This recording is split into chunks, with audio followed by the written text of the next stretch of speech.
La revue de presse avec Natacha Polony. Bonjour Natacha. Bonjour Thomas, bonjour Julie et bonjour à tous. Ce matin, une de vos journaux, les titres sont toujours cernés de noir. Le Monde, une fois n'est pas coutume, remplit sa une avec une photo de soldats. La France en état d'urgence. Le Figaro, contre Daesh, la France lance l'offensive sur tous les fronts. Avec 3 photos alignées, celle du GIPN dans les tons bleu foncé, celle de nos avions au-dessus de la Syrie, gris-blanc dans un ciel laiteux, et celle de François Hollande en congrès à Versailles, dans les tons rouges de la moquette et des boiseries en acajou. Et puis les Échos qui affichent aussi cette image du Congrès. Après les attentats, la riposte politique et l'opinion, la sécurité à tout prix. L'enquête occupe une vaste place dans les journaux. Oui, à l'avancée, le Parisien met en une cette photo que l'on retrouve un peu partout, un barbu brandissant un Coran et le drapeau de l'État islamique. Cet homme a organisé le massacre.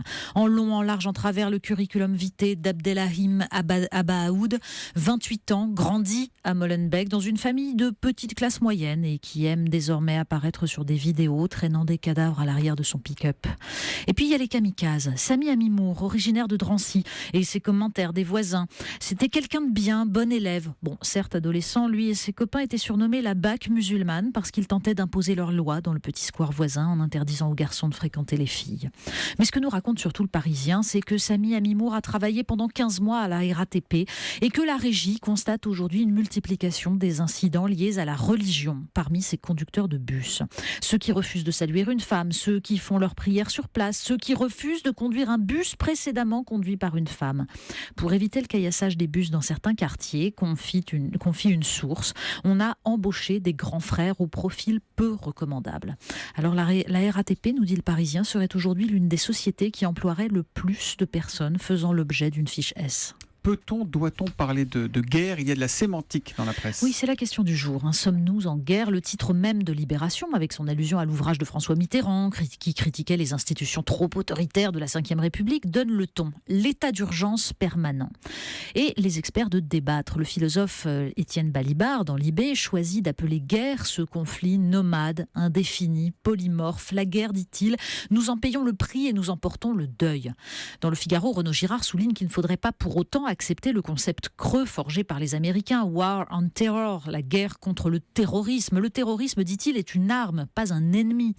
Mais l'élaboration de notre riposte, poursuit-il, doit marquer la différence entre le front intérieur et le front extérieur pour éviter les catastrophes stratégiques expérimentées par l'Amérique. Et sur le front intérieur, dit-il, cela passe par le court terme, récupérer les armes de guerre circulant sur le territoire national, démanteler les réseaux islamistes, et par le long terme, réformer notre système éducatif afin d'enraciner chez les jeunes Français l'amour de la patrie. François Hollande était donc au Congrès à Versailles. Oui, avec des mesures concrètes justement, mais qui pour beaucoup de commentateurs ressemblent tout de même fortement à celles réclamées depuis quelque temps déjà par la droite, notamment la mort de la ligne diplomatique Fabius et de son obsession sur Bachar el-Assad, et puis la déchéance de nationalité, les peines de prison alourdies.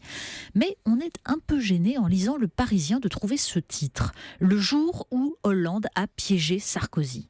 Pendant son discours, rigole un compagnon de route de François Hollande, il avait Balkany, le meilleur pote de Sarkozy, en face de lui, ça lui a donné un repère.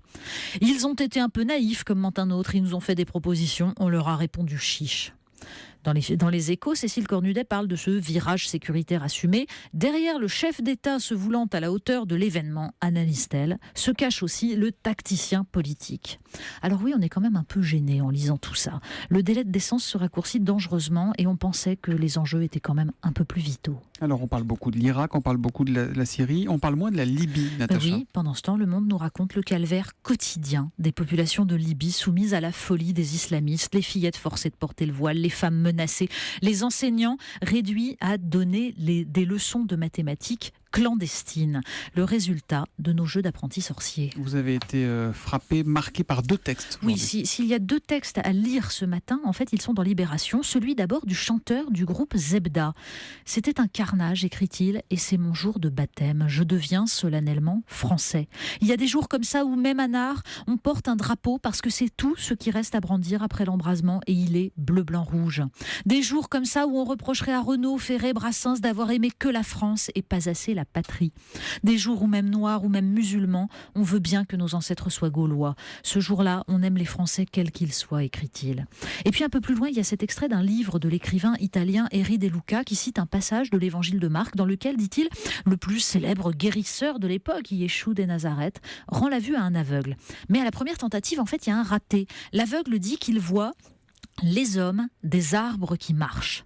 Alors, Yeshua, nous dit Eri De Luca, retouche son miracle et corrige l'erreur, mais cette vision, explique l'écrivain, nous parle de l'entente avec la terre, de ce que sont vraiment les êtres humains, et de cette capacité des hommes à s'enraciner dans la terre comme cultivateurs, d'où qu'ils viennent, parce que la terre est nourricière, c'est celle des marchés et de leurs étals qu'il décrit dans cette Europe qu'il aime. Alors c'est aussi ça, notre vie, qu'il faut défendre. On termine avec nos enfants, parce que ce sont nos espoirs. Exactement, et parce qu'on ne peut pas leur parler que de cela, alors on peut leur faire lire la magnifique revue Virgule, revue de littérature pour les 10-15 ans. Il y est question du genre de la fable ce mois-ci, avec ces animaux qui nous racontent les turpitudes des hommes et dans lesquels la raison du plus fort est la meilleure. Le journal propose aussi le mot du mois, ce mois-ci, ignominie, du latin ignominia, honte, déshonneur, et qui étymologiquement veut dire sans nom. Et puis, le journal nous parle de cette figure de style, la plus belle pour moi, l'hypallage. On attribue à un mot ce qui revient à un autre. L'exemple le plus célèbre, il marchait obscur dans la nuit solitaire. Ça, c'est du Virgile. Mais en fait, on peut en inventer d'autres. Ils avançaient dans l'ombre ignoble, brandissant leur lâche Kalachnikov. La revue de presse de Natacha Polony, tous les matins à 8h30 sur Europe 1. À demain, Natacha. À demain.